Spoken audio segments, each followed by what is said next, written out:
So number 10, they give us a function g of x. Now g of x does have this a value within it that we don't have specified for us at the beginning.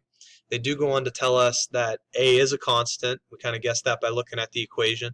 And g of 4 is equal to 8. What's the value of g of negative 4? So when I read this problem, what I think is, well, I can hopefully find a way to use this to figure out what a is, and then I can put negative 4 into the function to figure out the answer that I need to choose. One place where you could mess up here is if you accidentally forget which of these, the 4 or the 8, is the input or the output.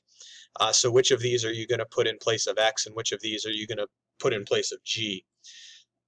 We put x's into functions, right? This 4 is replacing this x in the way that that function is presented.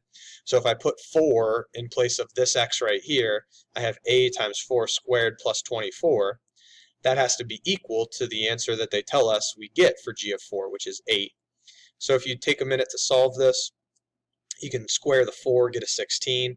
At that same step, move the 24 over to the other side by subtracting it. Divide both sides by 16, and you have your value for a. Now we know that a is negative 1. G of x in its entirety is right here. We are asked to evaluate g of negative 4. The one place that could mess you up at this point is if you're not careful enough with your negatives.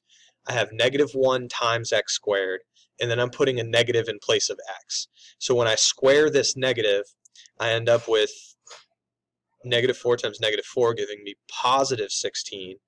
So I'm following the order of operations here, right? I'm not multiplying these together first. I have to do the exponent first, and then I'm going to multiply the negative 1 and the 16 together before I do this addition. So negative 1 times 16 is negative 16. Add on the 24, and you end up with 8. So we're looking at answer A for number 10.